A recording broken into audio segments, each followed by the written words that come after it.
మరి ఎప్పుడు ఇది సరికాదు సవ్యం కాదని ఇప్పుడు చాలామంది ఆడపిల్లలు మీకైన ఎక్స్పీరియన్స్ మీ పెళ్లిలో 6 నెలల్లో ఒక హింస ఒక ఎక్స్‌ప్లాయిటేషన్ ఉంది బయటకు వచ్చేయాలని ఆలోచించిన పరిస్థితుల్లో ఎప్పుడు బయటికి రావాలనే స్ఫురణ ఎలా కలుగుతుంది?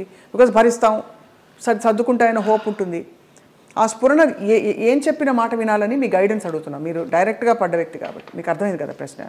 అది మన రాతలో ఉంటుంది. ఏదో అదృశ్యవాణి చెప్తుంది మనకి, భరించావు చాలు, ఇంకా ఇది చెయ్యి అని గైడెన్స్ వచ్చేస్తుంది అని. నాకు బ్లైండ్గా వెళ్తాను నేను అంతే. అంతే అంత డీప్గా వెళ్ళి నాలెడ్జబుల్గా చెప్పాలంటే నాకు తెలియదు, కానీ అనిపిస్తుంది, మనకే అనిపిస్తుంది. ఇంకా ఆ టైం అయిపోతుందని అనిపించినప్పుడు అది ఆటోమేటిక్గా వస్తుందని నేను అనుకుంటున్నాను. ఎంత ఇవాల్వ్ అయ్యారు మీరు స్పిరిచువల్గా, ఎన్ని కష్టాలు పడినా కూడా ఎంత పరిణితి తెచ్చుకున్నారు మీరు అంటే జీవిత ప్రయాణంలో. నేను కేరళ డీటాక్స్కి వెళ్ళినప్పుడు కూడా 14 days ఒంటరిగా ఉన్నాను. అప్పుడు నా లైఫ్ స్టైల్ మారిపోయిందమ్మా, మైండ్ సెట్ కానీ లైఫ్ స్టైల్ కానీ. ఎంత భయస్తురాల్లో నేను, చిన్న విషయానికి భయపడిపోతే, ఎక్కడన్నా నొప్పి వస్తే, ఇక్కడ నొప్పి వస్తే బ్రెస్ట్ క్యాన్సర్ ఏమో, ఇక్కడ నొప్పి వస్తే అపెండిసైటిస్ ఏమో అని అస్సలు లేదు. ముక్తినాథ్ నడిచి దిగాను -degreesలో మొన్న. అవునా? మొన్న రీసెంట్గా 4 days అవ్వలేదు. ఆ ముక్తినాథ్ ఒక ఇన్సిడెంట్ చెప్పాలి స్వప్న. ఒక ఆవిడ కటక్ నుంచి వచ్చారు, జ్యోత్స్నారావు అనేసి, ఒరిస్సా ఆవిడ కాదులే, ఒరిస్సాలో జాబ్ చేసేవారు. కాకినాడ ఆవిడ, బ్రాహ్మణ ఆవిడ. ఎవరు లేరు, వాళ్ళు ఎవరు లేరు. తోడబుట్టిన అన్నదమ్ములు కానీ, అక్క చెల్లెళ్ళు కానీ, సంసారం కానీ, పిల్లలు కానీ ఎవ్వరు లేరు. ఆవిడ బ్రహ్మచారిణి. ఆవిడ వచ్చి నాకు ఎవరు లేరు 3 రోజులు ప్రయాణం చేశారు మాతోటి. 11th నాడు బయలుదేరాము ఇక్కడి నుంచి. 12th, 13th నాడు ముక్తినాథ్ తీసుకెళ్లారు. అలాగే డోలీలో ఎక్కించి వెళ్ళారు. ఆవిడకి ఏదో హై బ్లడ్ బీపీనో షుగర్ ఏదో ఉంది. అన్నం తినాలనిపించక మాత్రలు వేసేసుకుంటున్నారు. తర్వాత ఆ ముక్తినాథ్లో జామ్సంలో మేము స్టే చేసినప్పుడు వెన్ను వణికించే చలి. అక్కడ హీటర్స్ ఉండవు. హీటర్స్ పెడితే ఆక్సిజన్ అందదంట. హై ఆల్టిట్యూడ్ అనమాట. అక్కడ ఆ రోజు నరకం అనుభవించాము అందరం. 80 members గ్రూప్ మేము. Sai Krishna tours and travels అని సాయిరామ్ గారు, ప్రసన్న గారు, వైఫ్ అండ్ హస్బెండ్, ఆది దంపతులు. నిజంగా 2009 నుంచి వాళ్ళు ట్రావెల్ చేస్తున్నారు. ప్రతి ఒక్క గ్రూప్తో ట్రావెల్ చేస్తారు. ఇంకా నేను లైఫ్ జర్నీ అంతా వాళ్ళతోనే యాత్రలు కంటిన్యూ చేయాలని వాళ్ళతో చెప్పి కూడా వచ్చా కన్ఫర్మేషన్. ఆవిడ ముక్తినాథ్ని దర్శించుకొని, సాయిరామ్ గారు మేము వెళ్ళే రోజు ముందర రోజు నైట్ హోటల్లో డిన్నర్కి గ్యాదర్ అయినప్పుడు చెప్తారు, అమ్మ ఇలా ఉంటుంది అక్కడ సిచ్యువేషను, స్నానాలు చేయకండి, 108 జలధారలు ఉంటాయి, స్నానాలు చేయకండి, -degrees ఉంటాయి, నెత్తి నీళ్లు చల్లుకుంటే చాలు, మనకి ముక్తినాథుడి దర్శనం కావాలి, మీరు ఆయన్ని చూడడం కాదు ముఖ్యం, ఆయన మిమ్మల్ని చూడడం ముఖ్యమని చాలా చక్కగా వివరించి ఆవిడని అడిగారు, అమ్మ మీ పరిస్థితి ఇలా ఉంది, వస్తారా, రాలేకపోతే రూమ్లో ఉండండి, భోజనం ఏర్పాట్లన్నీ చేసి మీకు ఒక మనిషిని పెట్టి నేను వెళ్తాను. లేదు సాయిరామ్, నాకు ఆ ముక్తినాథుడిని చూడాలి, నా ఒకే ఒక కోరిక అన్నారమ్మ. వచ్చారు, ముక్తినాథుడిని చూశారు. మర్నాడు అందరం బయలుదేరి బస్సుల్లో పోఖరా రిటర్న్ రావాలి. కార్లోనే స్పాట్ డెడ్ అమ్మ ఆవిడ. ముక్తినాథుడు అన్నందుకు ముక్తి, మోక్షం. ఎంత అదృష్టవంతరాలు, ఎవరు లేరని 80 మందితో ప్రయాణం చేసి 3 రోజులు ముక్తినాథుని చూసి 4వ రోజు పోయింది. అసలు అద్భుతమైన సంఘటన అయితే నాకు, నేను మర్చిపోలేను ఈ యాత్రలో. ఆవిడ చనిపోయినప్పుడు ఎంత ప్రేతకళగా ఉందో, చితి మీద పెడితే అక్కడే ఎవరో కజిన్ నెంబర్ దొరికింది, ఫోన్లో అడిగితే మేము రాలేమండి, అంత దూరం మీరు చేసేయండి అని ఈయనకు అథారిటీ ఇచ్చేశారు సాయిరామ్ గారికి. అక్కడ ఆర్మీ సహాయంతో ఆయన మన హిందూ సాంప్రదాయంలో ఆమెకి దహన సంస్కారాలు చేస్తే, చితి మీద పెట్టినప్పుడు ఆవిడకి ఫోటో తీస్తే ఎంత చిద్విలాసంగా ఉందో తెలుసా అమ్మ ఆవిడ ముఖం. చనిపోయినప్పుడు ఈ 4 బయటకు వచ్చేసి కళ్ళు తేలేసి ఉన్న మనిషి హాయిగా అలా ఉంది. అసలు అది జన్మలో మర్చిపోలేను. అంతకుముందు రోజు అడిగారు, ఎవరికి ముక్తి కావాలంటే 2 చేతులు ఎత్తాను నేను. ఏం మీకు లగేజ్ లేదా అని అడిగారు. నాకు ఏ లగేజ్ లేదన్నాను. అంటే వెనకాల బంధాలు లేవా అనేసి. మీరు అనుకుంటే కాదు దేవుడు అనుకోవాలి, ఆయన ఎవరికి ఇవ్వాలో వాడికే ఇస్తారు అనేసి. అలాగా ఆవిడ అదొక అద్భుతమైన సంఘటన. ఆనందించాం, ఆవిడ పోయినందుకు బాధపడలేదు. ఎంత అదృష్టవంతరాలు, ఎంత చక్కని అనాయాసన మరణం అంటారు కదా, అలా. కార్లన్నీ ఆగినా ఏంటనంటే పోయారు. అంటే భగవద్ దర్శనం అయిందా అని చాలా మందిని అడుగుతాం. ఇంతకంటే నిదర్శనాలు ఏముంటాయి? మోక్షం, ముక్తినాథుడు. మా వాళ్ళందరూ, మా మామ కొడుకులందరూ ఆ -degreesలో 108 జలధారాల్లో స్నానం చేశారు. ఒక్కొక్క జలధార నుంచి ఇంకొక జలధార వెళ్తుంటే వాళ్ళకి బ్రెయిన్ పనిచేయడంలా ఫ్రీజ్ అయిపోతుంది. అలా చేశారు.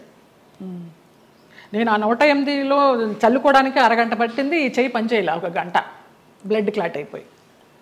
అంత చలి. -degrees. అది అంత కష్టతరమైన ప్రయాణం. ఎంత చక్కగా వెళ్ళొచ్చామో వారి ఆధ్వర్యంలో. ఈ సందర్భంగా ఆ దంపతులకు పాదాభివందనాలు. ఆ ప్లేసెస్లో నిజంగానే ఒక మహిమ ఉంటుంది కదా జయలలిత గారు. ఎందుకంటే మీరు ఇంత జీవితం చూసి భగవత్ స్పర్శ ఎక్కడ ఎందుగలడు అందులేడని సందేహం వలదు అని అంటారు కదా.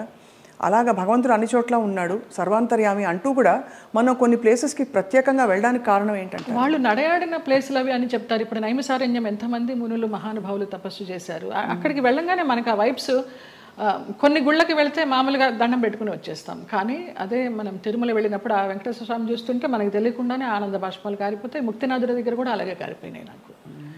మన దేవుళ్ళ రూపాలు ఉండవు, ఏముండవు. వాళ్ళు నేపాల్ పద్ధతిలో తయారు చేస్తారు. అలా ఉన్నా కూడా వైబ్స్ ఉన్నాయమ్మా. అంతే, వాళ్ళు నడయాడిన ప్రదేశం. జనక్పూర్ వెళ్ళాము. సీతారాములు నడయాడిన ప్లేసు, వాళ్ళ కళ్యాణమైన ప్లేసు. చాలామంది మా గ్రూప్లో అక్కడికి వెళ్ళి దండలు మార్చుకున్నారు, మళ్ళీ సీతారాముల కళ్యాణం లాగా. అలాంటి వైబ్స్ ఉన్నాయి. అందుకే వెళ్ళాలి. ఇంట్లో కూర్చున్న భగవంతుడు దర్శనం ఇస్తాడు, అది వేరే విషయం. వాళ్ళు నడయాడిన ఆ పుణ్యభూమిలో నడిస్తే ఆ పాదధూళి మనకి కొంచెం పుణ్యం ఇస్తుందని. రెండోది మీరు అన్నట్టు ఆ ప్లేస్కి వెళ్ళిపోయాక నేను ఫలానా, నేను స్వప్న, నేను జయలలిత, నేను సో అండ్ సో అన్నీ మర్చిపోయి, నేను జ్యోత్స్న మర్చిపోయి కేవలం ఒక అంకిత భావంతో ఒక డిజాల్వ్డ్ స్టేట్లో వెళ్తాం. అంతే, అది కూడా ఒక సర్వస్వ శరణాగతి అయిపోయి నువ్వు తీసుకొచ్చావు, నువ్వే చూసుకో శరణాగతి. అంతే. అందులో కూడా చాలా అద్భుతాలు మన లోపల జరుగుతాయి. అద్భుతాలు అంటే మన అహంకారం కరగడం అన్నీ కదా, మనకి తెలియకుండానే అది ఆ ఉద్వేగం అది అంతా వచ్చేస్తుందమ్మా. నేను సంజయ్తో అదే అన్నాను. సంజయ్ కదా ఇంటర్వ్యూ ఏర్పాటు చేసింది, సంజయ్ కిషోర్. నాకు గుంటూరులో చిన్నప్పటి నుంచి వాడు నన్ను కొట్టేవాడు. వాడు కొడుతుంటే నేను పరిగెత్తేదాన్ని. వాళ్ళ ఇల్లు పెద్ద ఇల్లు గుంటూరులో, పెద్ద ఇల్లు. కొడుతుంటే పరిగెత్తేదాన్ని. తర్వాత వాడిని ఎత్తుకునేదాన్ని. వాడు ఈ రోజున ఇంత గొప్పవాడైనాడంటే చాలా సంతోషము. చాలా పద్ధతైన మనిషి. ఎంత పద్ధతైన మనిషి. వాళ్ళ ఇంట్లో వాళ్ళ అమ్మగారు నాకు పెద్దక్కలాగా, పాపాయి అంటే ఆవిడ. నా అభివృద్ధికి ఆవిడ సంతోషిస్తుంది. నా సొంత వాళ్ళు కూడా సంతోషిస్తారో సంతోషించరు, కానీ ఆవిడ అంత సంతోషిస్తుంది, అంత బ్లెస్ చేస్తుంది ఆవిడ. నువ్వు బాగుండాలి, నువ్వు బాగుంటే మేము బాగుంటాం అనేసి.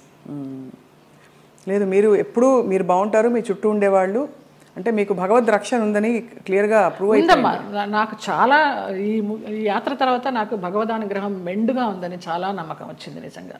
ఇంకా అసలు ఏమూలో ఉన్న భయం కాస్త పటాపంచలైపోయింది, ఏం లేదు. మీ జీవితంలో కీలక పాత్ర పోషించిన వ్యక్తులు గుమ్మడి గారు ఒకరు. ఇది గతంలో లోగడ మీడియా వాళ్ళు చాలా సందర్భాల్లో అడిగారు, రకరకాలుగా లింకప్లు రాశారు మీకు వారికి.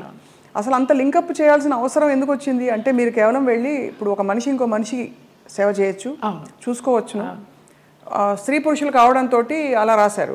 ఏ స్త్రీ పురుషులు అయినా వయసు భేదం లేదమ్మా. నా తండ్రి వయసు ఆయనకి. మేము సినిమాలన్నీ మానేసుకొని పొద్దునైతే ఆయన ఫోన్ చేసి, నా గొంతు పొద్దున్నే కొంచెం మగవాడి వాయిస్ లాగా ఉంటుంది. పొద్దున్న లేవగానే ఫోన్ చేస్తే బాచి అనేవారు. బాచి అనుకోని బాచి లిఫ్ట్ చేశాడు. బాచి కాదండి నేనే జయమ్మని అంటే, జయమ్మ నీ గొంతు ఏంటి అలా ఉంది, మంచు మార్గ గొంతులాగా ఉంది. ఇంకొక ఎవరినో పోల్చేవారు అనమాట. ఏం చేస్తున్నావు ఇవాళ, ఏం తీసుకొస్తున్నావు వంట. అలాగా ఆయన్ని మేము అభిమానించి మహామహులు, వాళ్ళ సేవ చేసుకోవడానికి పూర్వజన్మ సుకృతం ఉండాలి నిజంగా. తల్లిదండ్రి లేరు, వాళ్ళ ప్లేసుల్లో వాళ్ళని ఊహించుకొని, ఆ లెజెండ్స్ వాళ్ళు చేసిన క్యారెక్టర్స్ ఊహించుకొని మనకి ఇంత గొప్ప అవకాశం వచ్చిందే, వారితో కూర్చుని భోంచేసేయడం కానీ, వారితో కూర్చుని పేకాడడం కానీ, వారితో కూర్చుని వైన్ తీసుకోవడం కానీ. నా కోసం సులా అని ఒక వైన్ బాటిల్ తెప్పించేవారు రోజు 8 వందలు పెట్టి, ఇది నీకే, ఇది జయమ్మకే, వేరే ఎవరు ముట్టుకోవద్దనేసి. అంత అభిమానంగా కొన్ని సంవత్సరాలు, ఒక 4-5 సంవత్సరాలు జర్నీ చేశాము. ఇప్పుడు అటు నుంచి వెళితే నాకు ఆ ఇల్లు చూస్తే మాత్రం ఏడుపు వస్తుంది. అవును, మీరు చెప్పారు. ఎంత మంచి. ఆయన కుటుంబ సభ్యులు ఎవరు లేరా ఆ టైం? ఉన్నారు, ఎందుకు లేరు. ఆయన కూతుళ్ళు, బిడ్డలు, కొడుకులు. ఒక కొడుకు US లో ఉండేవాడు, ఒక కొడుకు చెన్నైలో. వాళ్ళు ఎవరు సరిగ్గా చూసేవారు కదా? నా ఫోన్ నుంచి నేను ISD చేసి ఇచ్చేదాన్ని ఆయనకి మాట్లాడడానికి. కొడుకు పుట్టినరోజు అంటే విష్ చేయడానికి కానీ, లేకపోతే ఆయనకి ఏదైనా బాగాలేకపోతే చెప్పడానికి కానీ. ఎప్పుడైనా వాళ్ళందరూ మిమ్మల్ని, ఆడపిల్లలు వచ్చేవారు. ఇక్కడ సాంబమ్మ అని ఒక ఆవిడ ఉండేది, ఆవిడ వచ్చి చూసిపోతూ ఉండేది. శారద బెంగళూరులో ఉండేది, ఇప్పుడు ఇక్కడే షిఫ్ట్ అయిపోయింది. విజయమ్మ చెన్నైలో ఉంటుంది, ఇంకొక చిన్నమ్మ అమెరికాలో ఉంటుంది, ఒక ఆవిడ క్యాన్సర్తో పోయింది. ఫోన్లు చేస్తూ ఉంటారు. కానీ లాస్ట్లో ఆయనకి ఒంట్లో బాగాలేనప్పుడు ఆయన పక్కన అంబులెన్స్లో కూర్చుని హాస్పిటల్లో జాయిన్ చేసింది నేనే. ఇంకా ఆయనకి వెంటిలేషన్ తీస్తారనగా జయ ఇట్రా అనేసి నన్ను ఇట్లా గుండెల మీద పడుకోబెట్టుకున్నారు, పోయినారు. ఫస్ట్ పోయిందని తెలిసింది కూడా నాకే. మీకే? ఆ పోయినప్పుడు ఇంక నేను బయటకు వచ్చేసాను. ఇంకా ఆ తెల్లవారుజాము నుంచి వాళ్ళ పిల్లలు రావడం అది. అక్కినేని నాగేశ్వరరావు గారు అన్నారు, ఆయన పోయిన తర్వాత అక్కడ నుంచుని ఉంటే పిల్లలందరినీ పలకరిస్తూ నా భుజం తట్టి నీకు చాలా లోటు గుమ్మడి గారు పోవడం అన్నారు. నమస్కారం. మహానుభావులు వాళ్ళంతా.